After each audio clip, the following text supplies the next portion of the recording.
go! Have you or someone you know had your life turned upside down because of your past? Of course I have. Everyone does background checks now, which makes it hard to bounce back. What do you believe? I believe your background shouldn't hold you back. It should pay you back. This podcast will inspire you, motivate you, and inform you with everything you need to rise above your past and not be afraid to say, go ahead, check my background. My name is J.Dan Gum, and this is Background Check. You already know. Let's go. You can check my background. I'm a forgiven felon, so tell them that I won't back down now. You can bet I won't live in regret. It's time to earn some respect. You are tuning in to Background Check.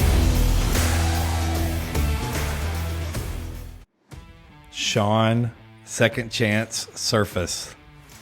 What's up, dude? Nothing much, man. I'm excited to be back on, that's for sure. Round two. We had you on number 5. You were my 5th episode, and I was listening to some of that again because you and I have been talking again. We've seen each other at the baseball game, and then you got your own podcast out, which we're going to talk about. But I was glad I saw you at the game because even though I follow you, sometimes we can kind of gloss over what we see on social media. But when I saw you at the softball or the baseball game, you had your guys with you. And then you told me about the mentorship program and all this stuff, dude. So I'm like, we got to get you back on. And then I'm watching you on social media. Then you start your own podcast. So listen, I'm going to have you give your, let's say, 2-minute testimony. Can you give your testimony in 2 minutes? Absolutely. If you want to hear Shawn's full story, go to episode 5. It's a good one. It's a really good one. We got fat pictures of him when he was big and overweight, and that was part of his physical journey in addition to his spiritual journey. And so go listen to his full story. But just for people that are listening right now that don't want to turn it off, give us your 2-minute testimony. For sure. So let's say 16 to 26, pretty much a full-blown drug addict. Ended up being methamphetamine was the main drug of choice for the second half of my addiction. At 26 years old, right when my son was born, my door was kicked in by the DEA for selling drugs, and I was sentenced to 13 years originally. Due to an appeal and getting some time off, I ended up doing 6 years in federal prison. So my son was 6 when I got out. But in prison, I formed a relationship with God, got 4 certifications as a personal trainer, an associate's degree, and started a interracial Bible study, which, if you know anything about prison, is very rare, right? Yeah. I was actually told I wasn't allowed to do that, but it didn't stop me. Then fast forward, do a drug program in prison, which was awesome because it was rational thinking program, which I really needed. Got out of prison, met this unbelievable blessing named Christy that I ended up getting married to. And for some reason, she believed in me to put her savings up for us to open a gym. And it just, honestly, the gym just took off. It was an absolute blessing. And I think That's kind of where we were. That's where we were when Perfect. the last time that's where you were. And I think we were in the middle of COVID. So it was kind of like, man, a lot of gyms shut down during COVID. So I want you to address that as like how y'all were able to supernaturally keep that thing open. What did God do for y'all? How did your wife and you get together and go, how are we going to make this happen?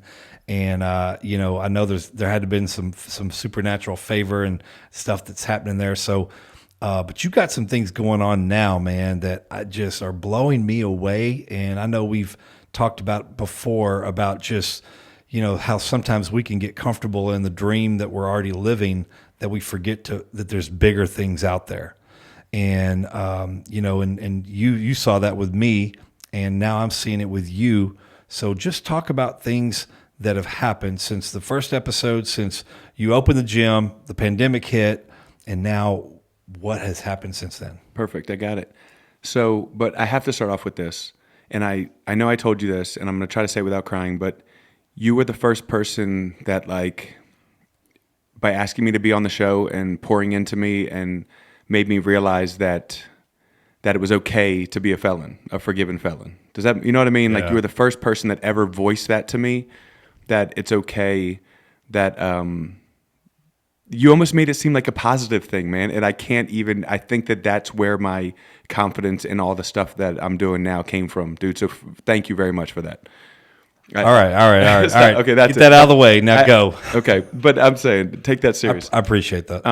So during COVID, the government shut us down for 2 months, and our landlord, even though he got his $500,000 PPP loan, was not willing to give us any sort of a discount on our rent for those 2 months. So we had to figure out a way to still provide value. And so what we did was we went to like an online program where I got up every morning at 5:30 in the morning and did a Facebook Live workout in our members group so that our members would be able to still have access to a workout while they were stuck at home. And it actually worked out pretty good. So okay, that's genius, because not everybody could do stuff like that as a business owner. So did you have all the equipment at home? Did you have what did you do? I mean, just use your phone and turn it around to selfie mode and then upload it to the internet, or did you utilize Zoom? How'd that work? So we tried Zoom in the beginning, and it wasn't as efficient, and I wanted to find out a way, because if the thing with Zoom was they needed to be on it right then to do Zoom with me, right? And what was cool about Facebook Live was I did it Facebook Live, so whoever wanted to wake up in the morning could do it with me at the same time, or it was just uploaded into our Facebook members group and they could go back all day long and do the workout with us. So that's why the Facebook Live thing was easier for us to do. Then the gym opened back up, and we had to like separate the gym into like 9x9 squares. To each person would get their dumbbells and then go into their squares, and I bought one of those hydrostatic sprayers that they use to spray the airplanes when you get out of the airplane. So we would spray the mats and the equipment. I laugh now when I think about how like probably ridiculous that was, but we were all a little bit, no one knew what was really going on. Right. It still don't even know what was really going on or what. So that worked, and eventually we went back to normal, and the gym took back off. And I mean, we have such a loyal group of members. Our gym is, and I know every gym says this, but it's literally a family. Like our members know that we love them, and they know that, it's way more than just coming to the gym to work out. We work on spiritual stuff, mental stuff, discipline stuff, accountability stuff. It's not just how you look or let's say it's not just what that scale says, because so many people just judge their value on what that scale says, and it's really sad. But so the gym went back good. So fast forward a little bit, and then I got invited from a Arlington police officer to come and share my testimony at Turning Point Academy, which is a alternative school in Arlington where any kid has been kicked out, they send them there.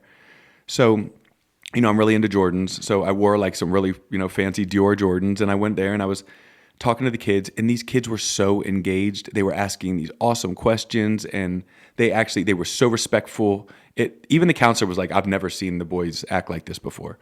At the end, the counselor came in and said, I want to ask all you guys one question. How many of you guys have a father figure or a male role model in your homes? And 3 of the 33 kids raised their hands. Wow. So 30 kids were being raised. And when I say that, please don't ever think, I know hundreds of men that have been raised by single mothers and are awesome. So I'm not saying that it can't happen.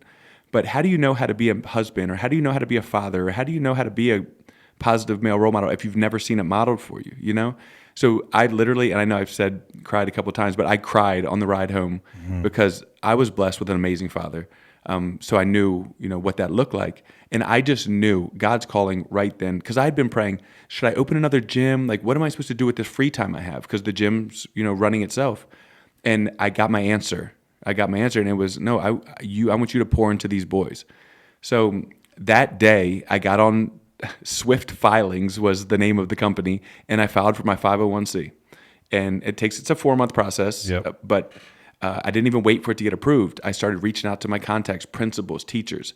And this lady, have you ever read the book The Shack? Yeah. Okay, so at the end of Shack, like God is depicted as being this like big black woman, right?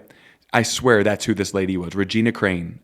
Man, if you ever hear this, Regina, like I love you and thank you so much. But she brought us into Phoenix Academy, which is Mansfield's alternative school. She brought us in, and in the beginning, she was not sweet in the beginning, because she was used to guys coming in and out of that place acting like they wanted to volunteer, realizing how hard it is, and then leaving. And now here's another man leaving these boys.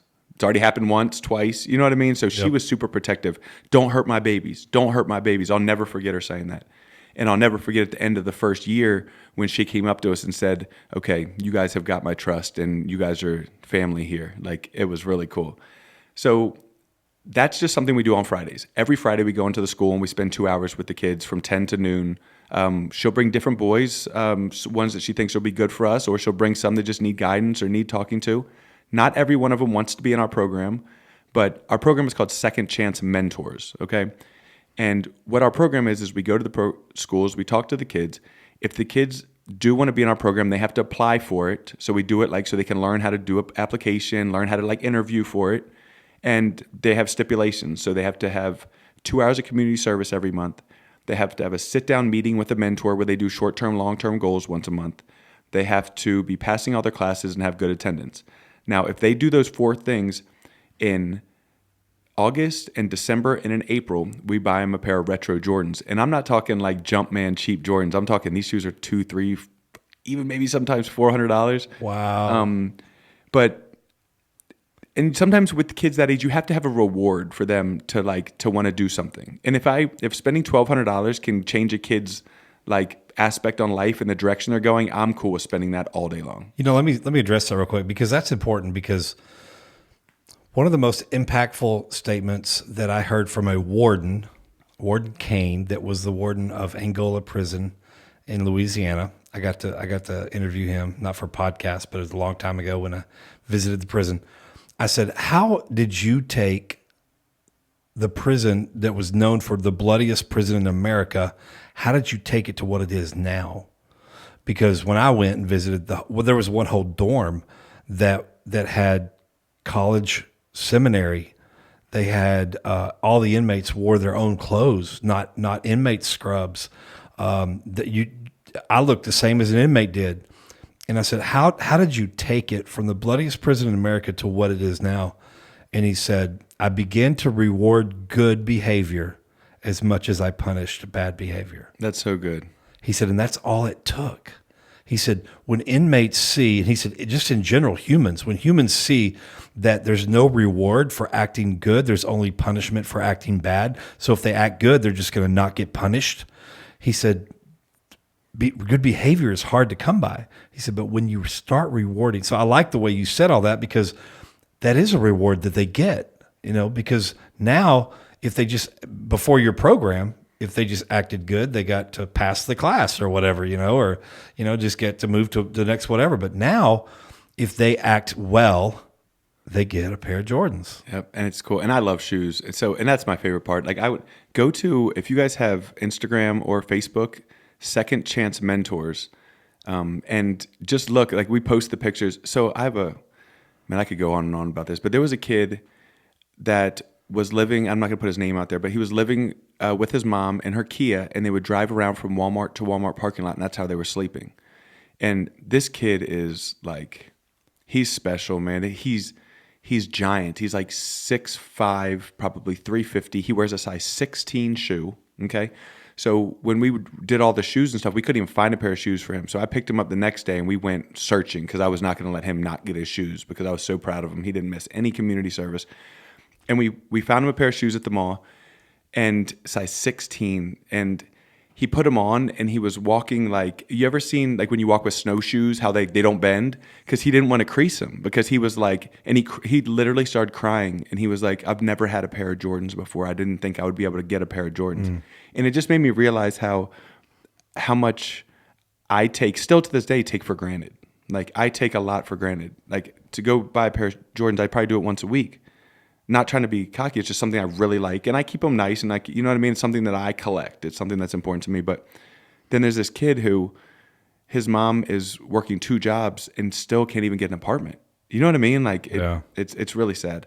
But I've seen this now happen over and over with these kids as they start to do good and do what they're supposed to be doing. Like I get phone calls from their mom saying, I don't know what's up with Jerry, but he passed all of his classes and he hasn't snuck out this. You know what I mean? Like, I love it. Jerry got back on the football team.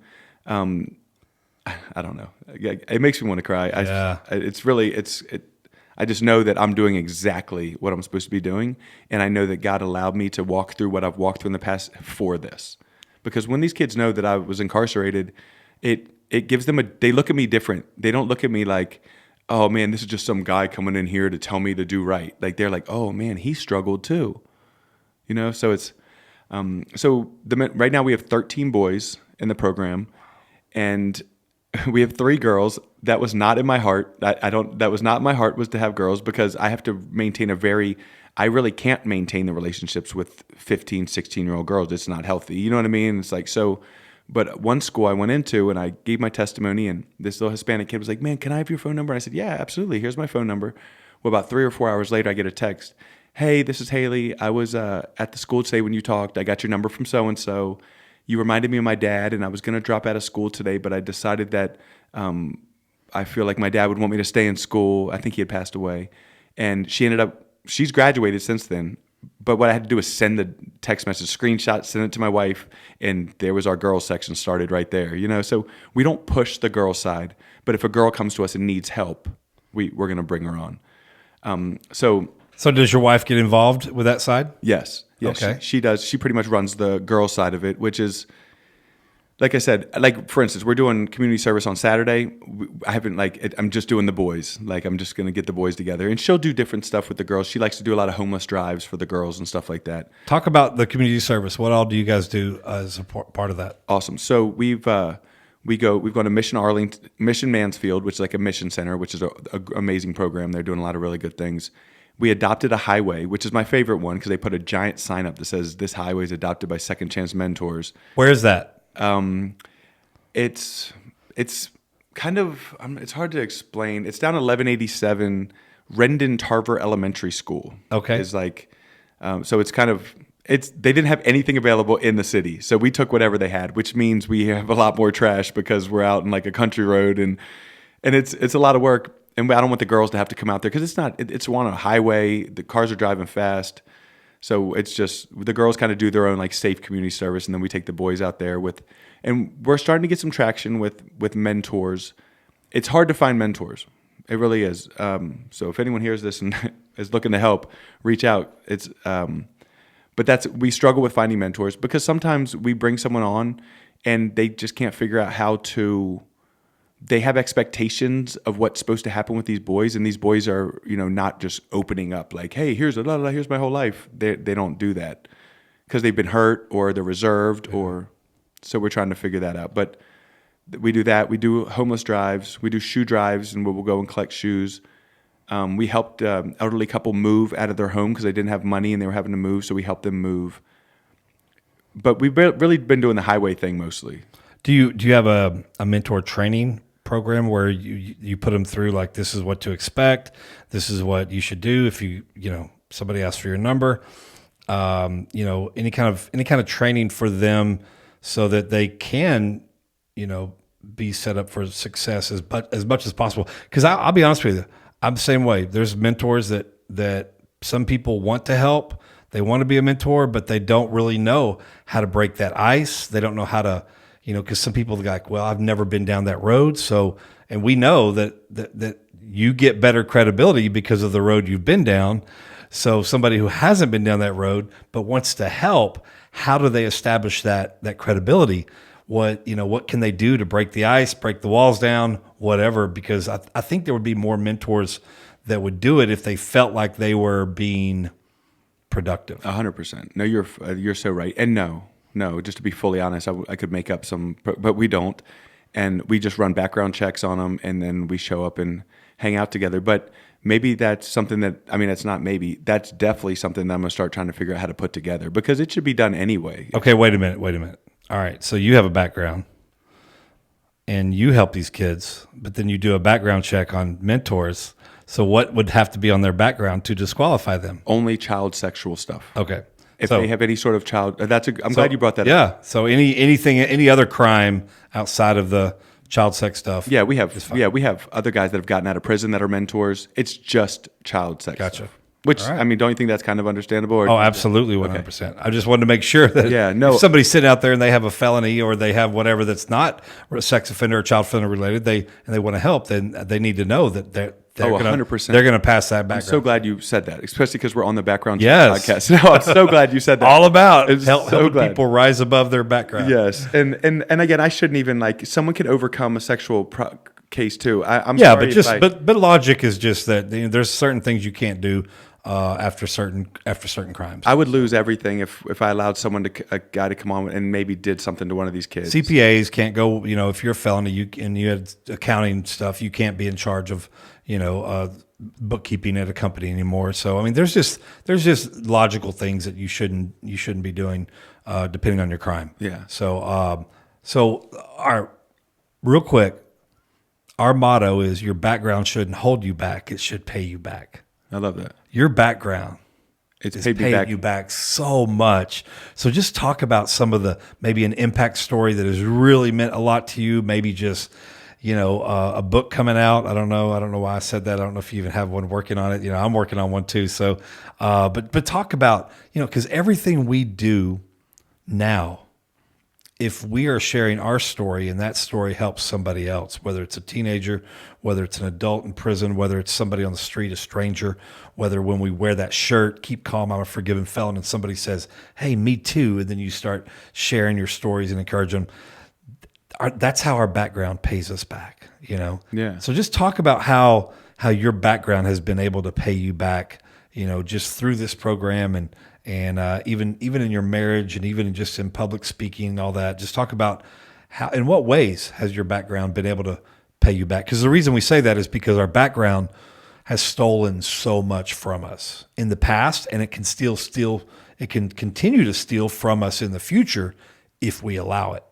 And you don't allow it. I don't allow it. So talk about how your background gets to pay you back. I know I told you how, you made me feel like it was okay to be a forgiven felon. You know what I mean? So I think that's really it. I wouldn't be able to have this program if I didn't have a background to be able to get these kids on board with, because a lot of these kids are struggling with drugs at that age. Everything, the gym, our members, I have like a couple hundred gym members that I basically have a whole bunch of moms that love me and care about me and have my back and know my story, and I think that's why they support me so much. You know what I mean? Like That's it's not. awesome. There's Yeah. tons of gyms. There's tons of personal trainers.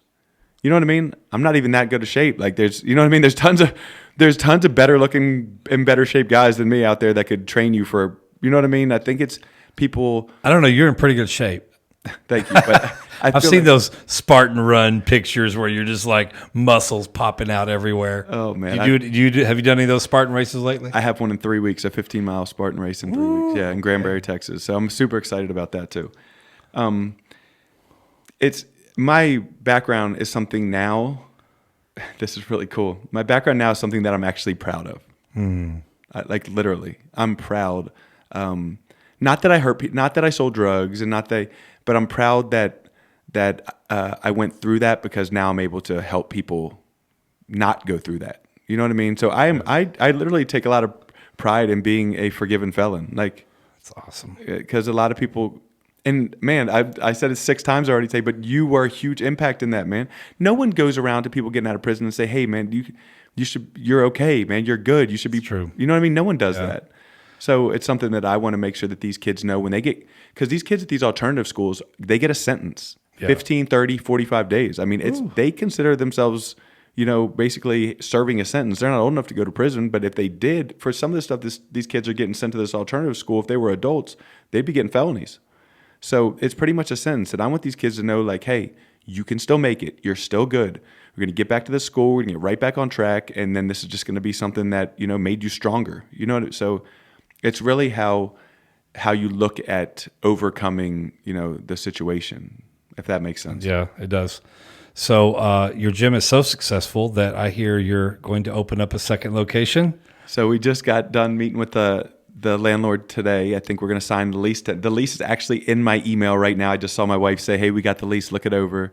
So we're going to go. We have one in Mansfield, and it's called Second Chance Fitness, which obviously Second Chance. And it's going to be in Midlothian, off of Highway 67, North Midlothian. And I'm scared to death. I'm not going to lie. I'm not sitting here with extreme confidence, but I know that God will bless it. Like he has, and he will continue to, because I believe in obedience. And if we're doing what he asks us to do, he's going to make sure that the way is paved. Is there a target date, target month? Yeah. So November for sure. Like November will be open during the month of November. So we're waiting on our flooring. We have really special flooring in our gym that's really good on, like, if you have knee issues or back issues, that you're able to work out through it because it's like cushioned. And last time we ordered it for our other gym, it took 3 weeks, but now it's on 8-week hold. And I just found that out this morning. So that kind of put a damper in things, but I think it's going to be good. Yeah. And then, like you said, and like I have the podcast that I just started called Forgiven AF. It's on all. I still can't believe that I have a podcast on like iTunes. I can. It's great, isn't it? I love it. You've got to listen to his podcast. The stories are as great or greater than the ones we share here on back. They're the same stories, and some successful businessmen, and I think the last one was a gym owner as well, right? He was a gym. Yeah. Yep. And so great. I mean, Shawn is just an amazing family, amazing story. Tell everybody how they can get involved. Whether it's just donating on a website or whether it is here in Mansfield. Do they have to live in Mansfield to come help you volunteer, to be a mentor? Is there an application online they fill out, or do they just contact you? Tell us how to get involved in everything. Yeah, great question. So secondchancementors.com. I didn't realize that .com meant business, and I should have done .org, but I just was told that the other day. But it's secondchancementors.com, and it is a nonprofit. And it has a lot of the stuff that we've done, pictures and stuff. And then at the bottom, there's a contact us, and then or if you want to donate, it's on there. Our reach is definitely dependent on, financial stuff that we can bring in, So it's one thing that's been really hard for me to do is learn how to ask for money, because I always feel like I'm asking for money for myself. But also with us, and I take a lot of pride in this also, that our bank accounts and bank statements are an open book in our mentorship program. I've printed out bank statements and just given them to people who are interested in donating, because I want you to know, like, look, especially having a felony and just, I'm very open with all of our finances. I just want to be protected and, transparent with everything that we spend our money on. But yeah, just the website is a great way. Or all the social media, there's ways to get in touch with us on Second Chance Mentors, at Second Chance Mentors, and that's Facebook and Instagram. And if they go to the site, is there like a sign up button for mentor, or do they wait for a call back from somebody, send an email, or what? Yeah, there's like a contact thing. We just say, hey, if there's any, it explains it. Like if there's any way you want to be involved or anything, contact us, and I'll reach out immediately. And even like volunteer opportunities. So if you guys have something, if you know someone in, Mansfield, South Arlington, it could be anywhere around here, the DFW area, that could use help. Like, if you know any older person who's struggling with, yard work because they aren't able to do it, or anything, like, we're always looking for volunteer opportunities for these kids. Yeah, because you need the community service for the guys. Okay. And how far what's the radius on that? I mean, we're based out of Mansfield. So, we'll go, I don't know, I'd say pretty much anything. Fort Worth, Grand Prairie. So Arlington. Even the Midlothian, Arlington, all the surrounding absolutely. cities. Yeah, absolutely. Definitely Midlothian and Mansfield. I think that because my dream, like you were talking about before, the dream situation is to have different satellite locations for Second Chance Mentors at each alternative school around the area. And like, that's why, and I'm glad that you said that about the training the mentors, because I need to get systems in place. I need to be organized. Right now, it's I'm just kind of like winging it. It's working. If you want to be like franchisable, and not obviously that's business wise, but you need to have systems in play, and that's kind of something that I'm working on now. Replicatable. If you want to be replicatable, I think that's a word. Scalable and replicatable. Scalable. Yeah. You got to have systems in place for that. I'm learning that. All right. So. What else? Man. Anything else new in your life? No, I think that's really it. Everything's going awesome, dude. I can't really describe how it feels to see things that I dreamed about start coming into fruition, and just like, you know what I mean? Now, did your wife help you train in the gym? No, she doesn't. She has her, in the beginning she did. She started a shake bar there and got it going successfully, but then she was like, I don't feel like this is my calling.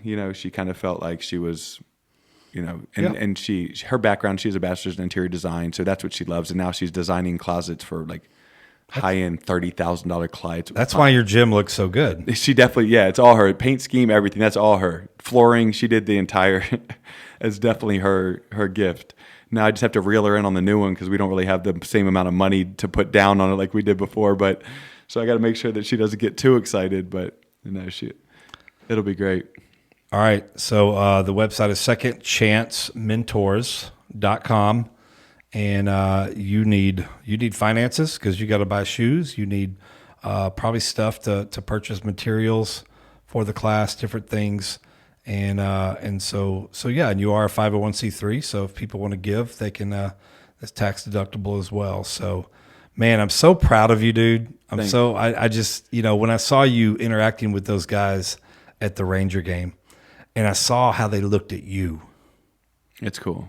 I was just like, man, that was incredible to watch, watch them respect you.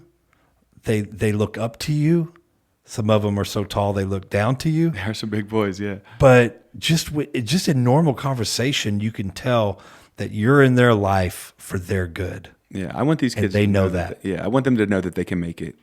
95% of our boys are African American or Hispanic, and that's really like what my heart is. My heart is really for like making sure these kids know that like don't fall for the news, don't fall for what the media tells you. You know what I mean? Like, I don't know, but I'm going to go there anyway. The white man is not against you. Like, we love you. We want you to be successful. You know what I mean? So that's really a big part of my heart for this is to bridge that divide in those communities, to let them know that like don't fall for politics, dude. Like, don't fall for that. It's not true. Like, it's just a way to try to. I don't know. You're good. You're good. We need to. But listen, I saw you at the game, and I know that. I don't know how you paid for all the. I think you said somebody helped you out with those tickets, but they need to do more stuff like that. Go out to outings and games and stuff like that. So if you have a connection with the Cowboys or the Mavericks or the Rangers as well, and you want to help send Shawn and these guys, these young kids, these teenagers, to a game like that, get in contact with me so I can connect him with you guys because these kids they had a blast at the baseball game. So I know they would have a blast at the basketball game as well, at a Mavs game or a Cowboys game. I mean, I don't know if they'd have a blast. Maybe if they're playing the Eagles, we can get somebody, or the Steelers, we can get somebody to hook us up and all go together. Forgiven Felons and Second Chance Mentors together. That would be cool. We should link up and do something, have like an event together. That would be awesome. I think you're right, dude. Because I mean, I go into the Juvenile Detention Center for Waxahachie. So I go in there and pour into those guys. They have a program called Mentors Care that does their program. That's awesome. And they do kind of the same thing you do. And so they invite me in to speak to their guys. I think once a week they have an outside person come in and share. So if you ever need that as a part of your program, I'd love to come share too. Yeah, that would be amazing. Cool. Thank you so much for round 2. I can't wait till another couple of years go by and we have some more content to do around 3. Who's your favorite football team? It's the Philadelphia Eagles, the 4-0 Philadelphia Eagles. 4-0. What's your motto? Fly, Eagles, fly. Fly, Eagles, fly. Y'all better beat the Cowboys. That's all I'm saying. Y'all better beat the Cowboys. It's done. And love you, man. You too, man. How can we pray for you guys, your family, in the program? Yeah, just that God continues to show His favor. Like there's not really any specific needs right now. I went to an amazing weekend called Trace Diaz last weekend, which was a whole weekend based on understanding God's love and grace for us, and I feel like it was life-changing. So life is good, man. Thank you very much for having me on. All right, we'll see you next time. All right, bye. Thank you for tuning in to this episode of the Background Check Podcast, brought to you by Forgiven Felons, helping people with a past realize their future. For more information, please visit forgivenfelons.org. Follow us on Instagram, Facebook, and please don't forget to subscribe so you'll never miss the latest episode. I'm J.Dan Gum, and this has been Background Check.